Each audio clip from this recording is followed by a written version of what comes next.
Hello, everyone. What up, saucers? What up, bitch? Another day. Sorry, Mom. Oh, shit. Were you like talking to your mom? It wasn't to you, but she's Does like, she not like the cursing? She hates the cursing. I mean, she's not gonna not listen. Yeah. You know, it's like a thing. Like I have a lot of friends whose moms have been like on them recently about cursing, Really? and I'm like, mine's like the opposite. Yeah, my mom doesn't get on me about it. She Oh, doesn't no? curse much, but she doesn't get on me about it. But I don't think I do a lot. When I get really. You don't. I feel like I'm such a sailor's mouth compared to you. If I'm really mad about something or I'm telling a story for emphasis, but I don't know. I don't really know. That's good. Me and Ryan, it's like literally our other language. Speaking of Ryan. Oh yeah, speaking of Ryan. Well, I don't know if you guys know this, but my husband works in film crew, and he's a part of the union IATSE. And if you've been living under a hole, then let us enlighten you about everything that's been going on in the news right now with IATSE. And basically,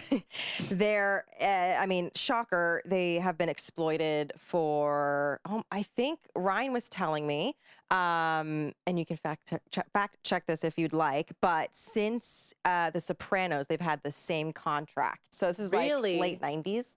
And it's basically like pennies, and you're working 13, 17-hour days and like no rests. Meal penalties are nothing. It's chump change.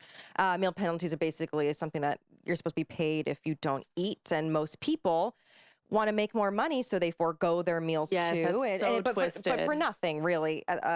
So it's really interesting. At any moment, thousands of entertainment workers could walk off the job in the largest coordinated labor action in Hollywood since World War II. So that's literally, it might happen still, because it's been a roller coaster. Yeah. With like what's been going on. Because their contract just ended, correct? It's ending, yes. So the contract ended. It's every, I wish Ryan was here. 3 years.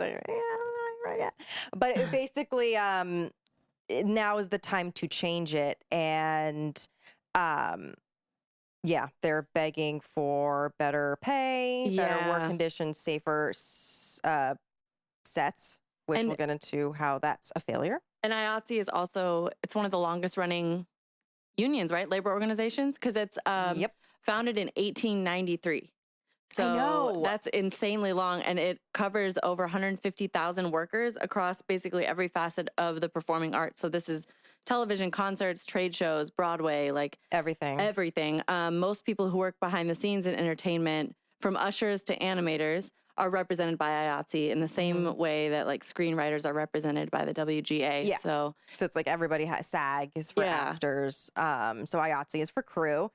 And 13 West Coast IATSE chapters and the AMPTP. So we're going to be saying like the AMPTP a lot. AMPTP is the Motion Picture Producers Union. They're the bigwigs. They're like Disney Plus. Yeah. Like they're like the huge they're the bosses, essentially. They're the ones that they're begging to be paid more like from. Warner and like the big. Yeah, exactly. Okay. Exactly. So those chapters and the AMPTP have been at the bargaining table all summer long after their previous contract expired at the end of July. Yes, the 3-year basic agreement. The union is looking for a 3-year basic agreement that addresses a variety of grievances, like we said, including a higher minimum wage, humane off hours between shifts, and increased pay for jobs on non-broadcast streaming shows, which are often saddled with rates and residuals that IATSE claims are fairly discounted and bereft of pension hours due to their classification as new media. And that new media thing is what's fucking many people. So new media is streaming. So it's everything you're watching on Disney, everything you're watching on Hulu, Netflix, Amazon. Mm-hmm. Those are... those are the powerhouse of where the work is right now. Cable TV is not even like... You look at the Emmys, right? Apple TV Plus is a new one. If I didn't say that already, I might have. They won like all of the Emmys. Mm-hmm. Netflix and Apple, all of the Emmys last year. No one gives a shit about cable. It's all about streaming, and they are so hard to work on because they just pump out projects, and it's long hours on those motherfuckers. And this contract is ancient because when it was created, New Media, there was like one show out. I'm trying to think, maybe Stranger Things was one of the first. No, it couldn't have been. It was like very few actual shows. So it's like the original, like Netflix originals, Hulu originals. The original shows from years ago that like no one really knew if they were if Netflix and any of these were actually going to be. But now they're massive ones. Like Netflix's original shows are fire, and like Hulu's too. Like This Is Us, isn't that a? No, that's on NBC. Oh, okay. Yeah. But yeah, Netflix originals go off. I mean, Squid Game, every fucking thing that you watch, anything, it's all gonna, basically everything you watch is considered new media, and the people that work on there are not being paid fairly working on them. The thing that gets me is like aside from the pay, which is super messed up, is the hours, because you cannot even, I mean, when I was preparing for the fashion show that I just produced, and Ryan's been in the midst of like these things he's working on, and both of us were like 13 to 18 hour days. Yep. Like regularly 6 days a week, oftentimes. Yep. And for me, it was a temperate, like we're working on this show right now, this fashion show, but you know, like, and Ryan's on a show now, and then he goes to another show and then goes to another. It's like, this is a constant way of life for so many workers that is not only like inhumane, but actually life-threatening. Yeah. In a lot of ways. Yeah, and there's not really many options that you could do except to strike, because you're in this union. This is what you do. I mean, you leave the business, but like, I mean, look at the job market right now. There's not really much out there. And a lot of people want to be working in this industry. So it's like you leave your job, but also what if that's the job you want to have? You just want to be able to make a living off of it and have a good quality of life while you're doing what your passion is. Yeah. And like, to get more specific about, what things people are asking for, like, for example, one of the biggest negotiations was raising the minimum wage for local 871 members. And those are like writers, assistants, and various coordinators, from $16 an hour to $23.50 next year, $24.50 in 2023, and $26 in 2024. I mean, it's like, that's not a lot. That's nothing. And also I read, you'll find this slide and share it, but I read this recently, the hourly wage needed to have a 2-bedroom in California. Yeah. California. So that's the average of all of California. It's not just LA, but $39 an hour is what you need to make in California to live in a 2-bedroom apartment. Yeah. And that's $39 an hour. And their minimum wage right now for this type of job, which is a lot of California employees, especially LA, $16 an hour. And then we're going to bump it to 23 and then maybe 24. Yeah, you are still below poverty line. Yeah. I mean, the cost of living increased in California, I believe, like 7% in the last year or two. And the pay increase for IATSE members, which was being proposed by the AMPTP, which is just like a 1.52% increase. And they're just like, and if what? Even if the pay increase went up the same percentage as the cost of living. Yeah. It's already so low, it still hits below poverty line. Yeah. Even if the pay increase went up 7%, which it never would. Yep. It never matched the cost of living to begin with. Nope. And that's the problem in so many industries. But the thing that gets me is these falling asleep. Okay, so. Yeah, so there's so many stories and an account to follow. There's a few IA members. IA Stories has a lot of amazing anonymous people coming in and sharing their stories of working as an IATSE member and all the horrors that they've experienced. Like, it just makes me sad because, yes, we live it. I know it, but Brian hasn't been in the union for too long. But even the little bit that he's been on it, it's like wild, the amount of hours he has to work. Yeah. And it's so unsafe. And I know Ryan gets sleepy behind a wheel. And in this account, there's like stories, and we'll read specific ones. There's one that I didn't put on here, but it was just like, this one girl's like, my dad has been an IATSE member his entire life. I forget in what department specifically, but she's like, yeah, it was so bad that when I was born, my dad wasn't allowed to leave set So her dad had to send an assistant. She's like, that assistant was the first person to hold me. Oh, like, that's how bad it is. My God. And there's a lot of comments being like, well, your dad's priorities. I would have just walked off set. It's like, for sure. You're like, yeah, like, but then again, you have to understand he's under contract to stay there. He could be fired. He'd be fired, and he has a brand new baby. And a brand new baby with benefits, like health insurance. No. No. It's a really when fucked people, up position. honestly, when people like instantly jump down the throats of others and make these judgment calls about what are his priorities, be there for the birth of your daughter. Like, it's so ignorant, because it's like, look at this person's life. Like we just said, you lose your job, you have a baby that's 1 day old, you lose your benefits. What in the actual hell? Like, no, that's not an option. No. If your priorities are your family, that's unfortunately not an option. And fighting in, it's like exactly what capitalism wants us to do, right? Is to get mad at each other for not choosing the right jobs, for not choosing the right, your family over the job, which is like, you need your job to support your family, but cool. It's like, that's exactly what they want us to do. The producers, that union, AMPTP wants IATSE to be fighting like that, essentially. So please don't do that. So this is one story. So the Instagram account is IA Stories, but IA_stories. On Sunday nights, I tuck my kids into bed knowing that I won't see them until Saturday morning. Today, and that's not it. That's not an exaggeration. I know that that's not an exaggeration. No. It's not like, oh, but you'll see them in the evenings for dinner and then they go to bed. No. Today, I was driving from a location back to our office to continue necessary work for the following shoot day, and I fell asleep at the wheel on the highway. I started crying because I felt embarrassed for being so irresponsible, and I cried because my kids can't grow up without a mom. Working 16-hour days isn't just unfair to employees, it's unfair to the families of the employees. 16 hours. 16 hours.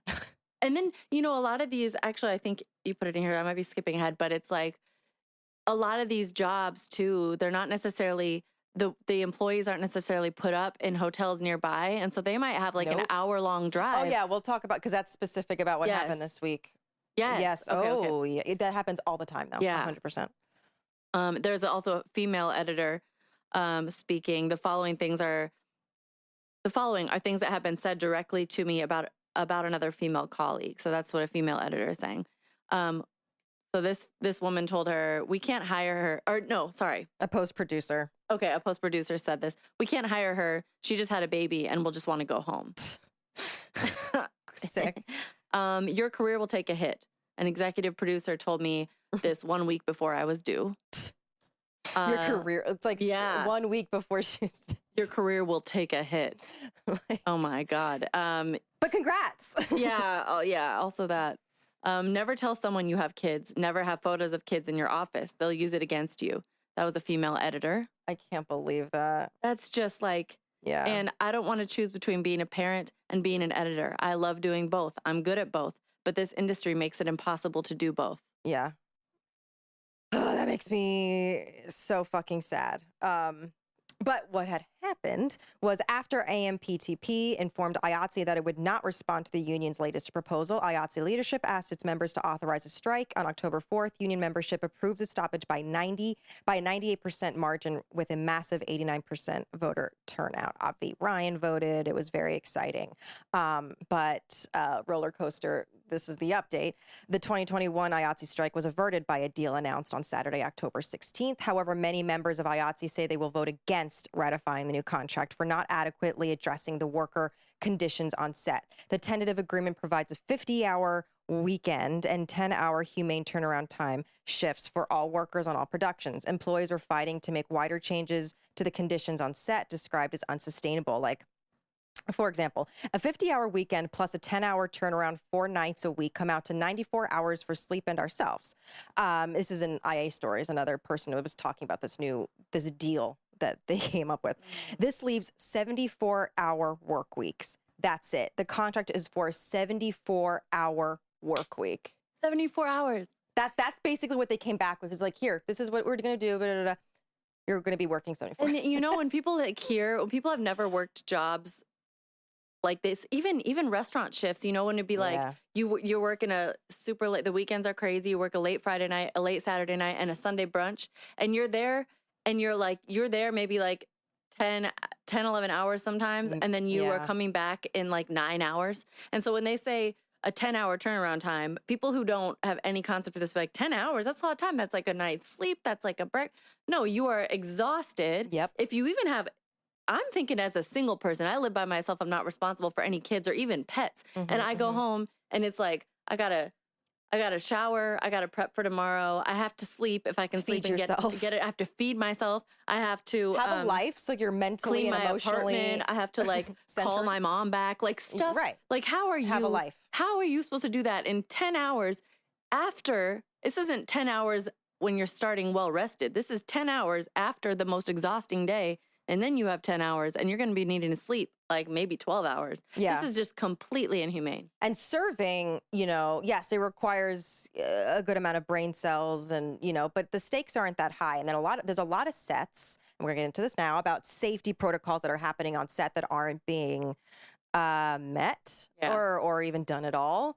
That when you're exhausted, there will be consequences for. So you need to be rested. You need to be 100% there. And unfortunately, and this is so sad that this happened, but a fatal shooting happened during rehearsal for a scene on a movie. It's called Rust. It was shooting in New Mexico.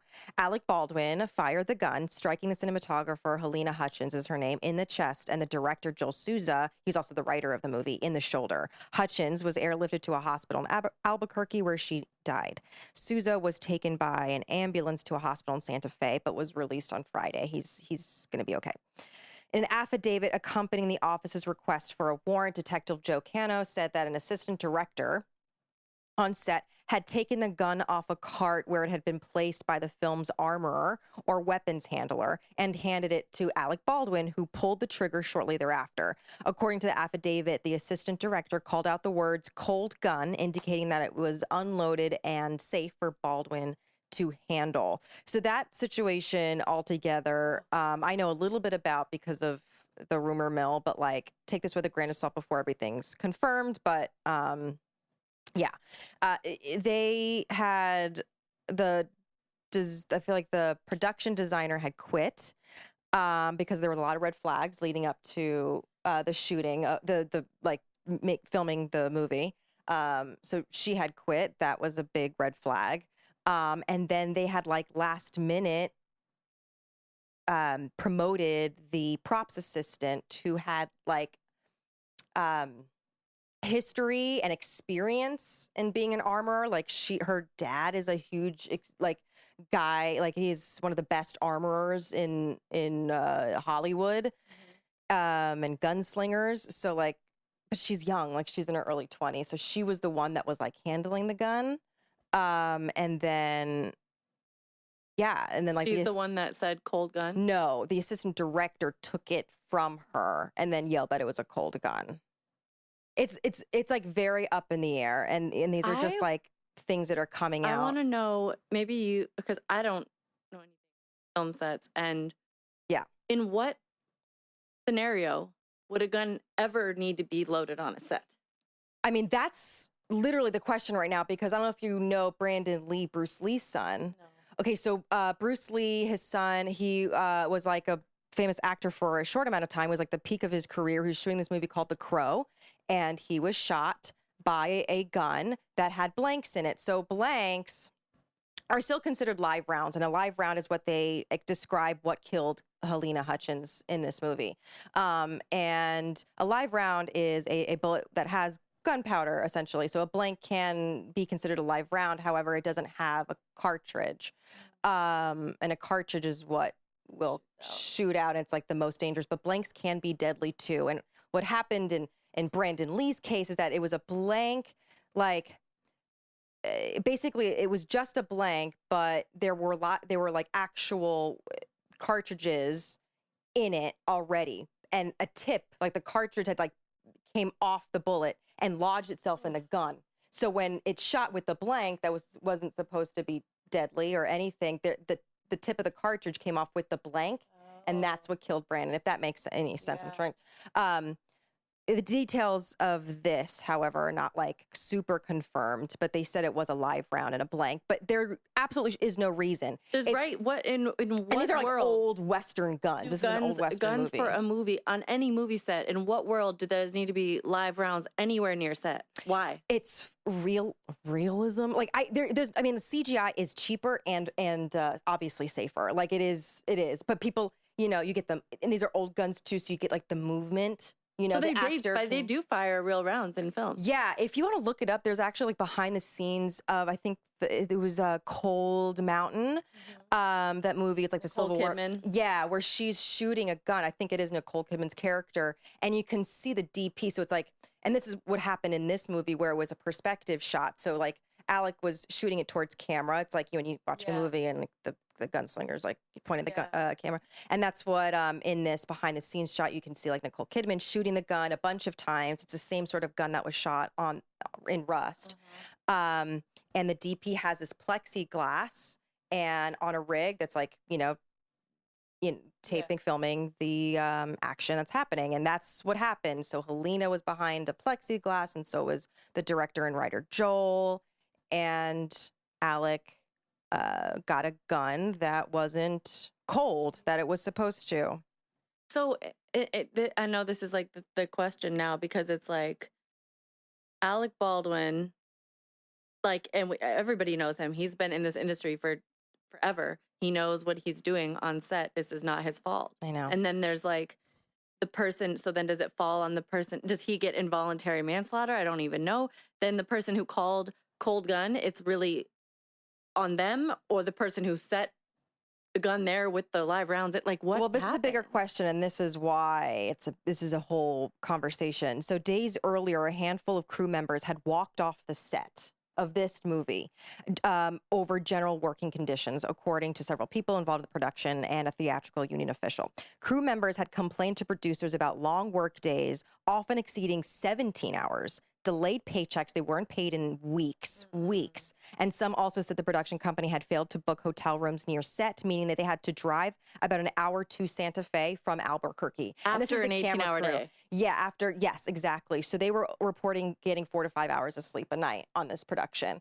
That already oh yeah. So there were at least 2 accidental gun discharges on this set on October 16th, so days before the fatal shooting. There were already accidental gun discharges happening. And people were like literally complaining.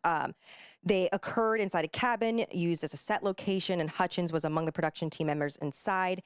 The former crew member said the discharges prompted a complaint to a supervisor about the safety practices on the set.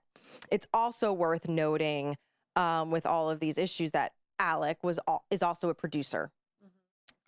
He had made a statement, and people are vouching for it that worked on this production, that he was fighting for the crew to get more rest and better, better hours and stuff like that. So he wasn't like, fuck them, get to work. Right. But he has a producer, so he has a certain amount of pull, but not a lot. I mean, executive producers are the ones with the money. They're the ones that really call the shots. So I think that's important to know. It's like, oh, well, he was a producer. Like he's, producers. And I'm sure he was only like creatively like in charge of things and not necessarily with the budget. His pull only goes so far, so you have to understand that. I don't know. No one knows whose fault it is, but I mean, they didn't hire any of so like people that handle props. That's Ryan's union. That's Local 44. They didn't hire anyone from Local 44. Possibly because that's like just a West Coast thing, and they just hired locals. There might have been a local union in New Mexico, but it's not confirmed. But they didn't really use union people on this production. And then like Alec Baldwin, how do you ever get over that? No. How do you ever forgive yourself? And it wasn't his fault, but how do you ever forgive yourself? Like, honestly, that's like somebody he knew and cared for, and you just straight up pointed a gun at her and shot her. She was a mother. She was a mother, a wife, 9-year-old a daughter. Yep. And she was like, her career was on the rise. She was doing really well, and she was so well respected. And it's just like, it's so fucking shameful. And these are things that, like, I know people could easily say like, well, that doesn't have anything to do with the cast and crew set. No, it absolutely does. Oh That's yeah, why these things slip through the cracks. These things happen. These things Yep. completely with alert minds that are not overworked, overtired, underpaid, underappreciated, resentful, just like stuff being shifted around, stuff's unorganized. This would not happen. Yeah. So I mean, the fact that this came off the heels of this whole strike negotiation, I mean, there's no way, because the membership now has to vote, and there's no way they're not going to vote no. I was reading a lot of things, and Ryan was telling me a lot of people, especially in the older generations, that were just going to be like, oh, I'll vote yes, I'll take what they're going to give me, are now, because of what happened on Rust this week, they're going to be like, no, I'm voting no, because this is just ridiculous and should never fucking happen. And there's a lot of sets now that are making precedents, no more live rounds and guns at all, and I think that should just be a law. Like, I would have assumed that's a lie.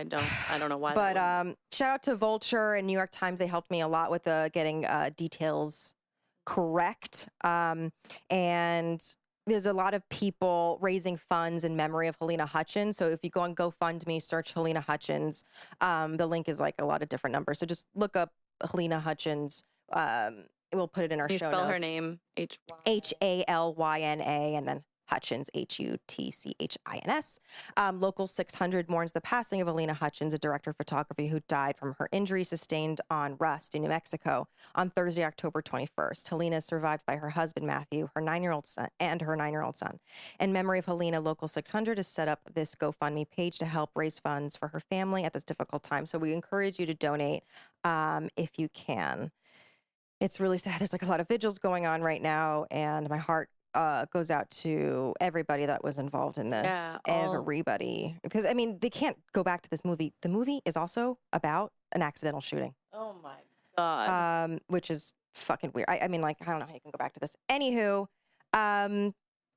yeah, so yeah, follow IA stories, follow IA members, learn more about this, because this is crazy, and it just shows you how much people, no matter where you work, are exploited and never treated right in this day and age. So yeah, follow us on Instagram and Twitter at the SOS Pod. Subscribe to us on Google, Spotify, Apple Podcasts, anywhere you find them, YouTube, and then rate and review us too, because it helps us reach more people. Yes. And Patreon, $3 a month, $7 a month, $11 a month, whatever. Come on, you can do. Patreon. Help us out. Become a patron. Yep. Shout out to Nancy, Steve, Nigel. We've got patrons, and we love you. And I'm Molly Cottrell. I'm Melissa Rosano. Here's to turning meltdowns into magic.